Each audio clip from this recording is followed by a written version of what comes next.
여기에서 군인들이 내리래? 하다 많은 그런 게 아니네. 와, 이거 진짜 장난이 아니구나. 되냐고요? 옳지 않은 걸 하면 되냐고? 어디다가 있지? 아저씨 여기서 죽으면 안 돼요. 나 왜 안 내? 왜 부끄러워요? 다 총으로 쏴버릴 거예요 오늘? 그때 무서웠어요. 무서웠는데 실제로 얘네들이 작전을 한다고 생각을 하니까 이거는 못 막으면 안 되는 건데?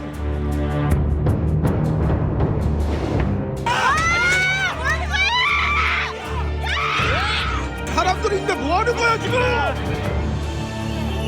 가게 합시다. 이거 못 가게 하잖아요. 너도 나도 할 거 없이 이제 장갑차를 맞게 되었고, 당시에 모여있던 시민들이 피하거나 주저하거나 그랬던 시민들이 한 분도 안 계셨어요. 군인들이 여기 이쪽 앞에 바로 내려서 막 걸어왔거든요. 내가 뭘 해야 되지? 저 사람들하고 싸울 수 있는지는 아는데 했는데 다른 사람이 먼저 갔어요. 그분들이 먼저 끌어내리셔서 저도 그거 보면서 아, 그럼 나도 저거를 해야 되겠구나. 두렵죠. 2살 아기가 있는데 아기를 다시 볼 수 있을까? 뭔가 실감이 안 나면서도 이게 군인들을 보니까 좀 많이 무섭더라고요. 대한민국 국군을 이러지 않습니다. 민주의 전당에 한 걸음이라도 들어옵니다. 물러나시오. 이게 지금 뭐 하는 것이냐라고 얘기를 했고, 그래서 스크럼을 짜고 양쪽이 대치하는 상황까지 있었지 않습니까? 그랬을 때 제가 생각하기에는 아, 이러다가 이게 감정을 자극했다가는 큰일 나겠구나. 의원님 오셨습니다. 의원님 오셨습니다.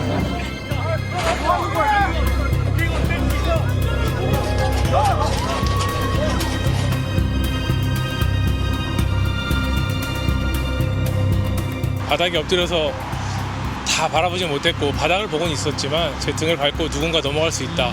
그런 것들이 너무 좋았고, 저희가 들어가는 것보다 국회의원들 들어가서 의결을 해야 되는 상황이었고, 양쪽으로 교란을 먼저 했습니다. 먼저 양쪽으로 찢어져서 넘으려고 하면 그때 경찰들이 거기로 몰리거든요. 그러면 상대적으로 가운데가 이제 좀 경비가 없어지기 때문에 경찰하고 뭐 하다가 끌려가면 끝이다. 그래서 내리지 말고 조금 더 가자. 그래서 이쪽으로 갔죠. 제가 딱 생각했던 게 동트기 전에 끝내야 된다.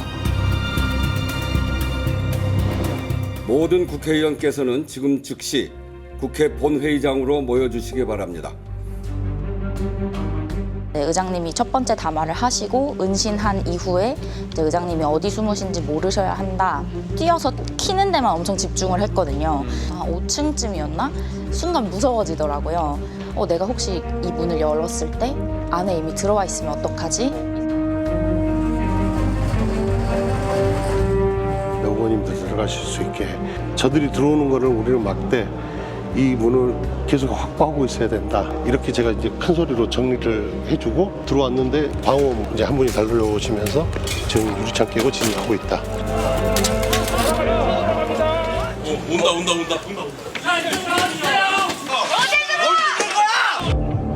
한 명이 이렇게 코너 돌면서 못 떨어뜨리고 죽는 데가 바로 여기입니다. 여기가 군인들이 꽉 차 있었고 이 문이 저 안쪽으로 활짝 열리니까 거기서 이제 소화기를 뿌렸죠. 군인들이 진입을 시도를 하니까 급해서 소화기도 뿌리고 소화전도 저쪽에서 이제 끌어와서 물 뿌리고 그랬던 거죠. 여기서 이제 마지막 최후의 결정.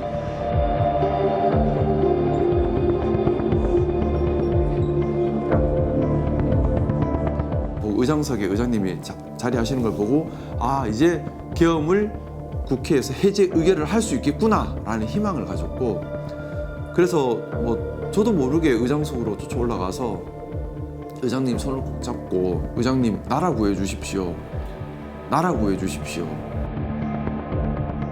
어떤 분들은 중진 의원들 더 모이기를 기다렸다 이동하자는 의견들도 있었지만 저를 포함해서 몇 명의 의원들은 지금 가야 된다. 지금 가서 계엄 해제 표결에 참여를 우리가 적극적으로 해야 된다 해서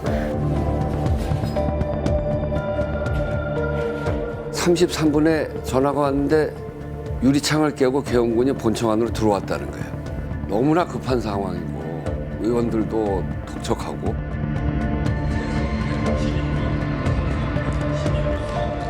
비상계엄 해제 요구 결의안은 가결되었음을 선포합니다. 몇 분 뒤에 국회 본회의장에 침투한 계엄군에 의해서 일부 시설들에 대한 단전이 이루어지기 시작을 했거든요. 만약에 그 몇 분 사이에 순서가 바뀌었다면 역사는 또 바뀌고 얼마나 큰 희생이 일어났을까를 생각하면 사실은 절체절명의 순간이었다. 계엄 해제 결의안이 통과됐어요. 여러분들이 여기 계시는 것은 굉장히 위법한 행위입니다. 여러 계층의 시민들이 계셨는데 두려워하거나 좀 무서워하거나 그런 거는 한 분도 아니셨고 그냥 필사적으로 이거는 막아야 된다라는 생각을 다 같이 하셨던 것 같고 그건 진짜 감동이더라고. 우리 국민들이 이렇게 민주주의를 절박하게 원하고 있구나. 민주주의 훼손되는 건 절대 용납을 하지 않는구나. 그때는 막 흥분 상태여가지고 잘 몰랐는데 와 그때 만약에 이게 성공했더라면 와 우리는 정말 어떻게 됐을까 지금 우리나라는 어떻게 됐을까 이런 생각이 들었어요.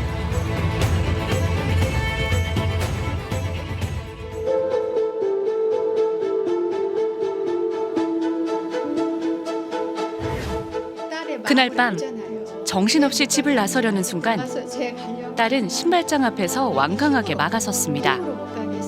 그런 모습은 처음이었어요. 못 가게 하는 거예요. 엄마 오늘은 안 돼. 오늘은 안 돼. 내일 다음부터는 가도 돼. 오늘은 절대 안 돼. 현주 씨는 그런 딸을 뒤로하고 국회로 향했습니다. 참을 수가 없었어요. 이렇게 우리가 괜찮은 나라가 돼서 이만큼 성장을 했는데 그 옛날로 그 얘기가 다시 나온다고 하는 거에 개인적으로는 되게 화가 났던 것 같아요. 같은 마음이었던 두 동생까지 세 자매는 그렇게 계엄군과 맞섰습니다. 계엄 절대 독재 파도 5.18이 저절로 생각나면서 어머 진짜 얼마나 캄캄했을까 얼마나 두려웠을까 그 생각을 현실감 있게 상상을 하게 되더라고요. 죽은 자와 산 자 우리 같이 거기서 함께 외치고 함께 있었던 생각이 들어요. 그날부터 겨울 내내 세 자매는 차디찬 광장을 지켰습니다. 길이 보이지 않아. 언제 끝날지 몰라. 그렇지만 지금 이 순간 우리가 함께 하고 있어. 그 현장을 같이 이제 함께 했다는 거에 이제 스스로들 기쁨을 나눴다고 할까요? 최고 권력자가 무참히 짓밟으려 했던 민주주의.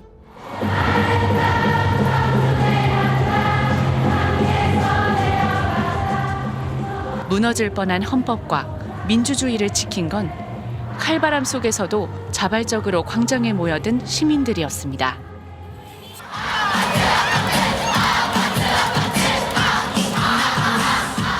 촛불은 응원봉으로 진화해 광장을 빛으로 물들였고 엄숙함보다는 흥겨움과 다채로움으로 각자가 원하는 민주주의를 구현했습니다. 가결되었음을 선포합니다.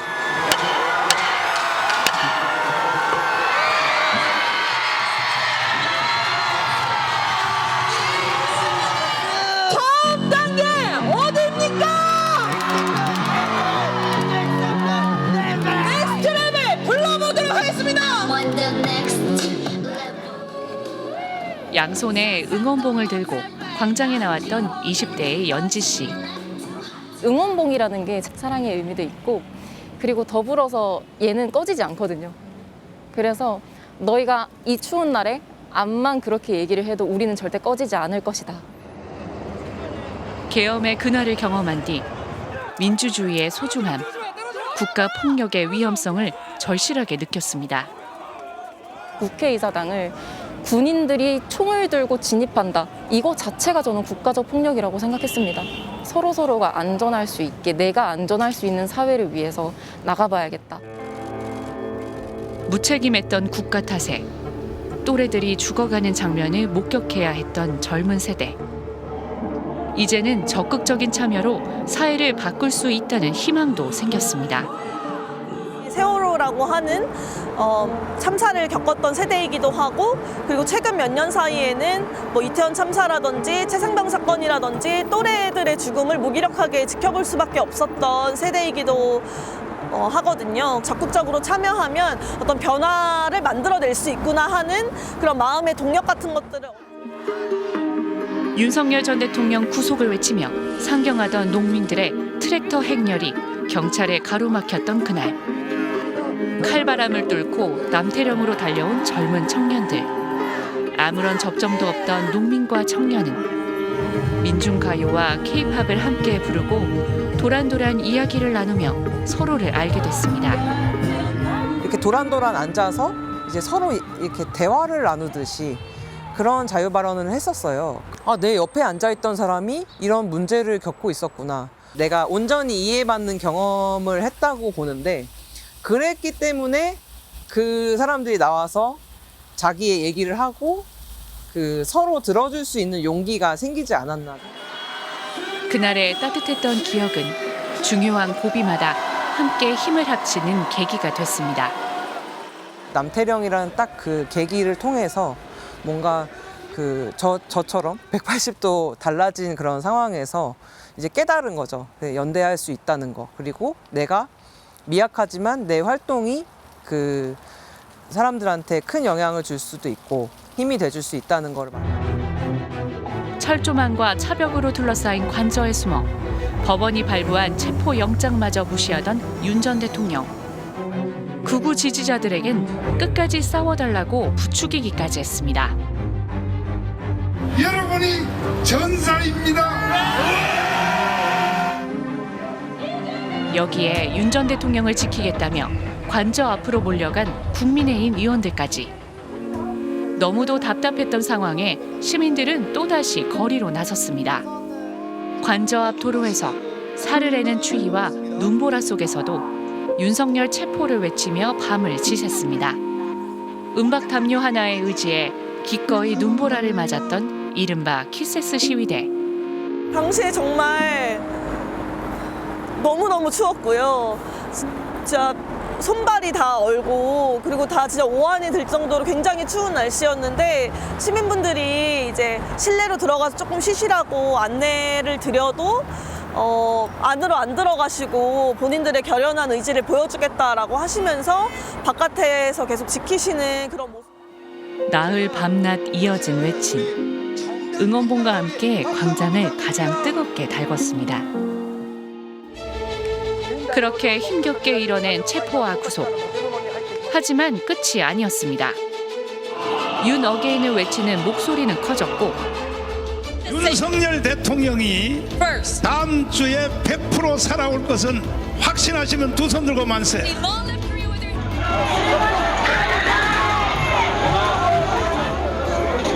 급기야 상상할 수 없었던 폭력까지 목도해야 했습니다. 헌법재판소의 탄핵 결정만을 기약 없이 기다려야 했던 시간. 그러니까 하루하루가 피가 마른다는 느낌? 혹시라도 인용되지 않고 부결되거나 이랬을 때 우리나라는 어떤 모습으로 돌아갈 것인가, 그런 것들이 너무 공포스러웠거든요. 하지만 시민들은 지치지 않았고 끝까지 서로의 손을 맞잡고 광장을 지켰습니다. 불법개혁 123일 만에 마침내 이른 만장일치 파면 결정. 주문, 피청구인 대통령 윤석열을 파면한다.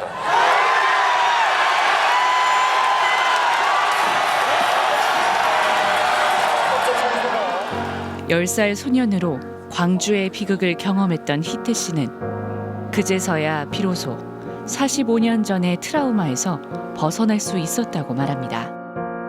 제 마음속의 부채 중에 하나가 5.18 당시 이제 목포에서 광주로 향하는 버스에 탔던 형들이었습니다. 계엄이 선포됐을 때 그 마음속에 있던 어린애가 다시 깨어나서 울기 시작했었거든요. 근데 국회에서 계엄이 해제됐을 때, 와, 우리는 이겼다. 그리고 탄핵이 완성됐을 때, 아, 최소한 저는 5.18을 이겨낼 수 있었다고 생각이 들었어요. 많은 권력자들이 그 당시까지만 해도 현직 대통령인 윤석열을 응원하고 지지하고 있는 입장이었었기 때문에 그러한 시민들이 없었다고 한다면 어쩌면 전혀 다른 방향으로 역사가 흘러갔을지도 모른다고 생각을 합니다. 민주주의를 지켜주셨다. 짙은 어둠을 지나 비로소 다시 만난 민주주의. 한 명 한 명의 시민들이 모여 함께 울고 웃었던 그 광장은 강추위 속에서도 따뜻했고 결국 민주 헌정 질서를 지켜냈습니다. 우리가 서로를 구한다. 모르는 사람들이 만나서 그 광장이라는 공간에서 내가 너를 구하고 너는 나를 구하고가 서로 귀를 기울여주고 어깨를 빌려주고 손을 맞잡을 수 있는 공간, 그 장소가 우리들의 광장이었다. 그리고 그런 광장을 통해서 우리는 우리의 민주주의를 지켜냈다.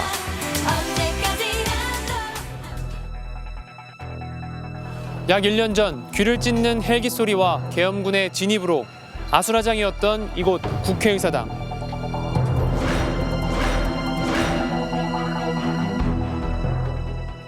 민주주의 최후의 보루라는 이 문구처럼 시민들은 계엄 해제와 탄핵을 이끌어내 민주주의를 지켜냈습니다. 정권이 바뀌고 특검의 수사와 재판으로 본격적인 단죄의 시간이 시작됐지만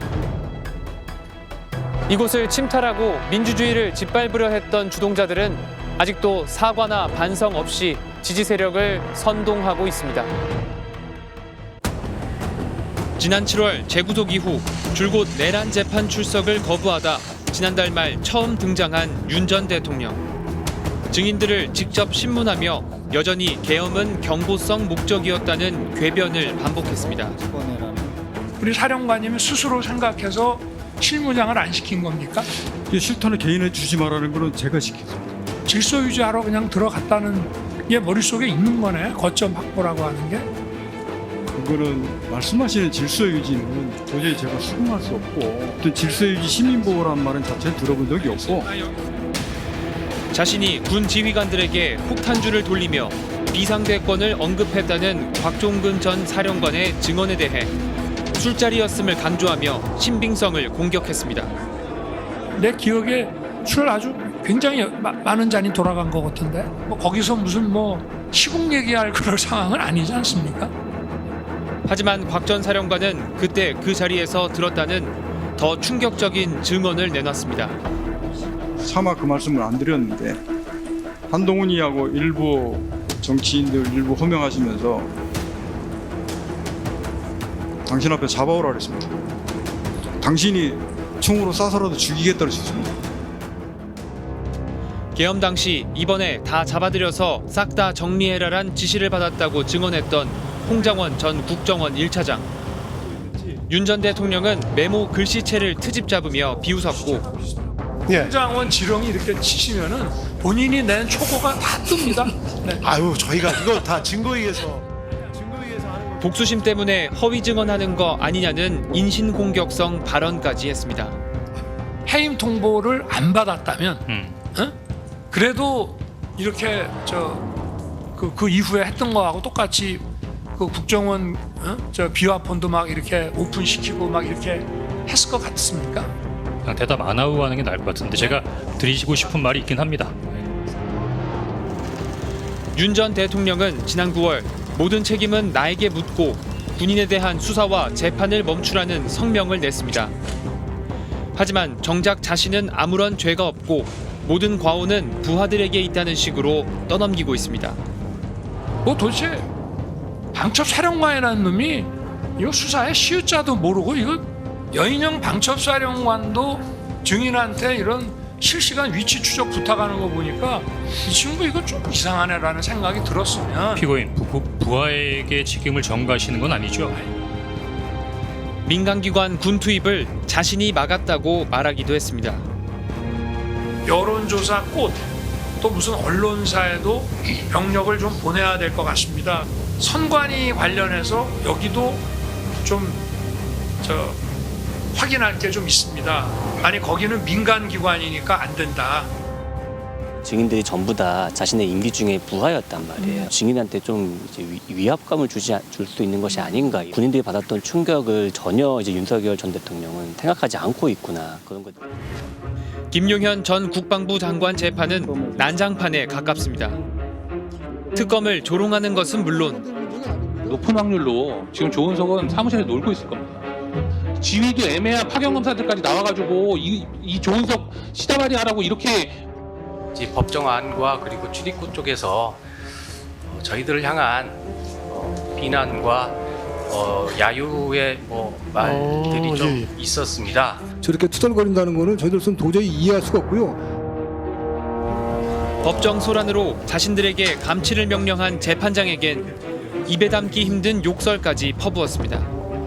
불법 구금에 대한 책임을 진관이가 져야죠. 그래서 그냥 넘어가면 안 됩니다. 그럼 세상에 공짜는 없어요. 지가 했으면 그 대가를 치러야 됩니다.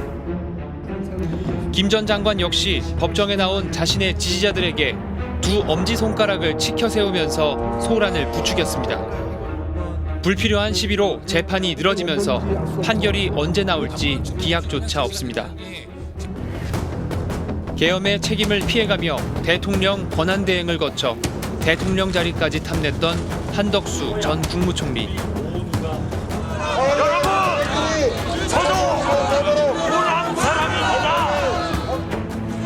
계엄 당시 포고령 같은 문건은 받은 적이 없다고 줄곧 잡아떼왔습니다. 저는 대통령실에서 계엄과 관련된 문건을 보거나 받은 기억이 없습니다. 계엄 선포 직전 문건을 받아 검토하고 이상민 전 행정안전부 장관과 따로 대화하는 CCTV 영상까지 공개됐지만 저는 전혀 기억이 없습니다. 사후적으로 보면 CCTV에 제가 있었던 것으로 그렇게 알고 있습니다. 기억나지 않는다며 책임 회피에 급급하다 결국 최후 진술을 앞두고 계엄 문건을 본 적 없다는 헌재 진술이 위증이었다고 인정했습니다. 네, 제가 헌재에서 위증을 했습니다. 하지만 최후 진술에서도 여전히 자세한 건 기억나지 않는다는 태도로 일관했습니다. 언론사 단전단수 지시 혐의를 받고 있는 이상민 전 장관은 증인 선서를 거부했고 저는 선서하지 않겠습니다. 제가 재판하면서 형사재판에서 선서 거부하는 건 처음 봤습니다. 계엄 해제 의결 방해 혐의를 받고 있는 추경호 전 국민의힘 원내대표는 증언을 거부한다는 말만 30번 넘게 되풀이했습니다. 증언을 거부하겠습니다. 같은 취지로 증언을 거부합니다. 증언을 거부하겠습니다. 그 누구도 잘못을 겸허히 인정하고 고개 숙이지 않았습니다. 무죄를 받기 위한 여러 가지 전략일 수도 있고 극우 세력들의 지지를 얻으려고 하는 것도 분명히 있는 것 같고 정치적 메시지이기도 한 것 같습니다. 국민의힘 역시 불법 계엄에 대한 사과는커녕 일말의 책임마저 부정하고 있습니다. 윤 어게인 세력의 지지를 등에 업고 당대표가 된 장동혁 대표. 내란 선동 피의자를 감싸고 우리가 황교안입니다. 극우 세력과 힘을 합쳐야 한다는 뜻을 숨기지 않습니다. 내란이 국민의힘을 탄압하는 프레임일 뿐이라며 진짜 내란 세력은 이재명 대통령과 민주당이란 주장까지 서슴지 않았습니다. 민주당 의원들은 미리 알았다고 합니다. 그러면 알고도 방조한 그들이 내란 공범 아닙니까, 여러분? 총칼 들어야만 내란인 것이 아닙니다. 이재명 대통령과 더불어민주당 이분들이 진짜 내란 세력입니다. 분명히 틀렸다는 걸 알면서도 강성 지지층을 선동해서 자신이 당권을 잡아서 자신의 정치적 야영을 채우고 싶은 욕심, 이런 지극히 사적인 사심 때문에 국민을 배신하고 보수를 배신하고 있는 겁니다. 지난 1년간 우리는 내란 사태를 평화적으로 극복해왔지만 동시에 그 어느 때보다 극단적 주장이 난무하면서 민주주의의 위기를 경험해야 했습니다. 스트레이트는 12.3 계엄 1년을 맞아 국민들의 생각을 알아보기 위해 여론조사를 실시했습니다. 이미 헌법재판소가 위헌, 위법이라고 결정한 12.3 계엄. 이 계엄이 내란에 해당되는지 묻는 질문에 대다수가 내란이라고 응답했습니다. 그리고 내란이 아직 끝나지 않았다고 생각한다는 의견이 훨씬 많았습니다.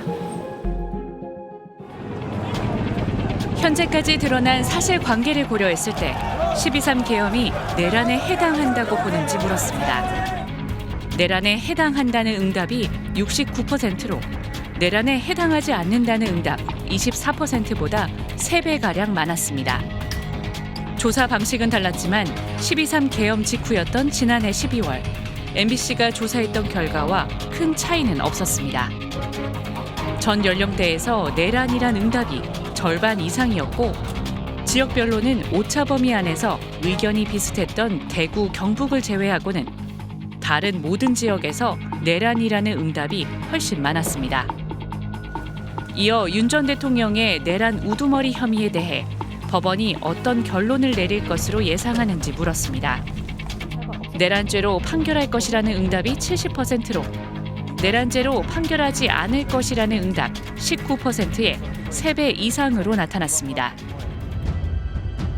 북한의 무력 도발을 유도해 계엄 상황을 만들려 했다는 외환죄의 일반 이적 혐의에 대해서도 물었습니다. 응답자 중 57%가 외환죄의 일반 이적 혐의가 인정될 것이라고 답했고 일반 이적 혐의가 성립하지 않는다고 본다는 답변은 31%였습니다. 구속기한을 유례 없이 시간으로 계산해 윤 전 대통령을 풀어줬던 지기현 재판부. 방송으로 중계된 재판에서도 피고인 측 변호인의 억지 주장에 휘둘리고 진지하지 못한 진행으로 비판을 받고 있습니다. 검찰청 자체를 없애는 거에 대해서 조사하지 않은 검사가 검사라면 어디 당연히 있습니까? 여기에 대해서 고 변호사님 소리를 높여야지. 저 잠깐만요. 저 특검보님도 잠깐만요. 재판 지휘를 좀 하겠습니다. 뭐 변호사님들이 뭐 나서시고 그러셔요. 저 변호사님들께서 꼭 저 배고프실 때가 되면 이러시더라고. 12월 19일 그날도 한번 하시죠. 그러면은 이렇게. 아 다른 거 있으시다 그랬지 아까. 20일 알겠습니다. 일단은 11월 17일만 해주시고 원래는 제가 이틀 말씀드리려고 했는데 아유 우리 변호사님들 저 간절한 눈빛에 저 그냥 마음이 약해져서 재판이 늘어지면서 윤 전 대통령과 김 전 장관이 구속 만기로 다시 풀려날 수 있다는 우려까지 나오고 있습니다. 이런 상황에 대해 응답자의 63%가 지기현 재판부의 내란 재판이 공정하지 않고 진행 속도도 더디다는 주장에 동의한다고 답했습니다. 동의하지 않는다는 응답은 23%에 그쳤습니다. 국민의 법감정을 정면으로 훼손하는 그런 행위나 현상들을 사전에 차단해야 될 의무도 있거든요. 특히 이제 이번 그 재판의 경우에는 내란 행위를 단죄하는 재판입니다. 조속한 행정질서 회복이라는 그런 목적을 인식이나 하고 있는 것인지 의심스럽다고 하죠. 야당 독재 정치 정치범 부탁한다.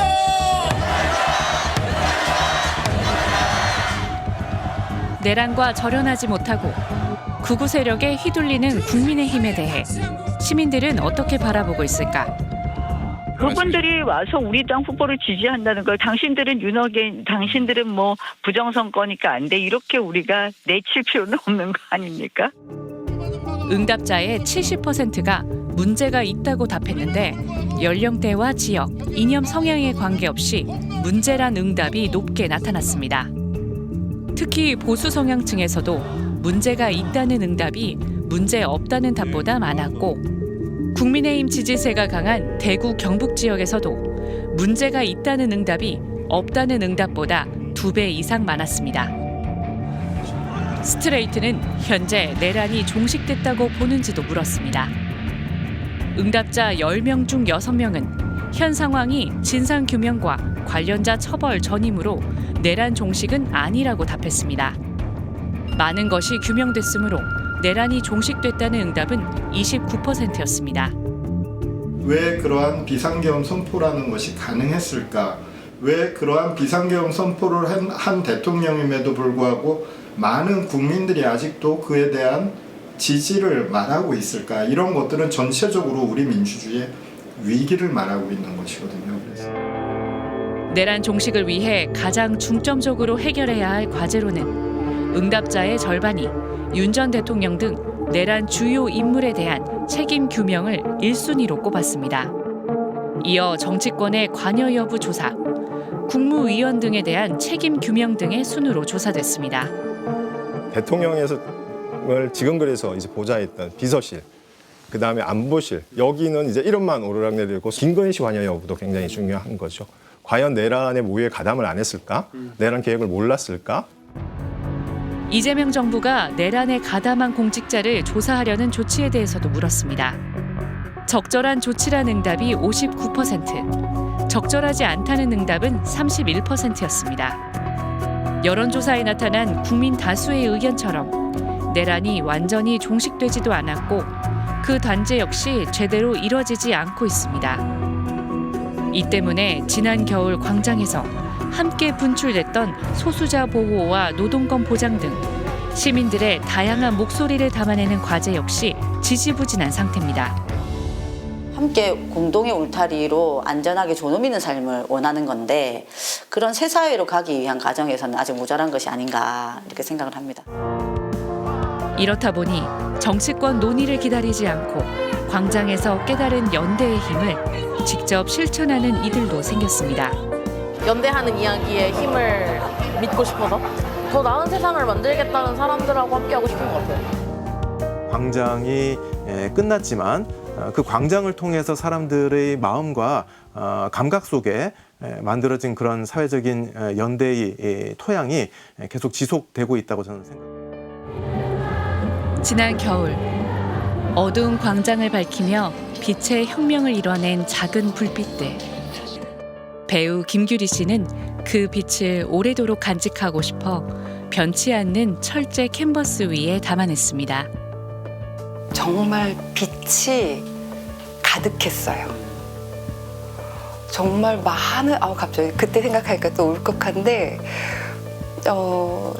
정말 많은 시민들이 빛을 들어주셨고 그 빛이 가득했어서 그날 그 국회 앞에 갔다가 빛이 늘어났죠. 그 빛이 계속 늘어날 거란 믿음에 이 그림은 아직 미완성이라고 말하고 있습니다. 이제 당신이 나를 끌고 가기를 바랍니다. 당신이 나를 밝은 쪽으로, 빛이 비치는 쪽으로, 꽃이 핀 쪽으로 끌고 가기를 바랍니다. 5.18 광주가 오늘날 빛의 혁명을 이끌었듯 광장의 기억을 품고 새로운 희망을 향해 함께 걸어가자며 노래합니다. 거리를 행진하는 소리, 누군가는 새벽의 열쇠를 쥐고 있어. 거리를 행진하는 소리, 누군가는 새날의 깃발을 쥐고 있어.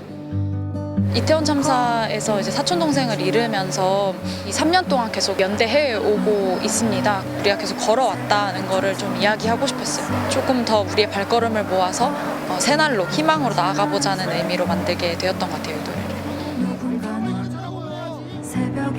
하루빨리 내란에 대한 단죄를 완성하고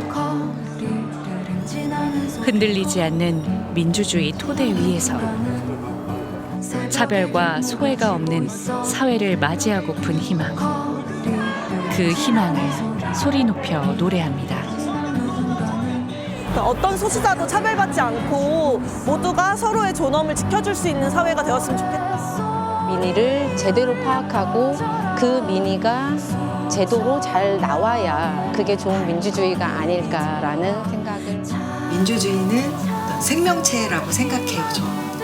모두가 늘 가꾸고 서로 협력하지 않으면 지켜지지 않는 게 민주주의라고 생각합니다.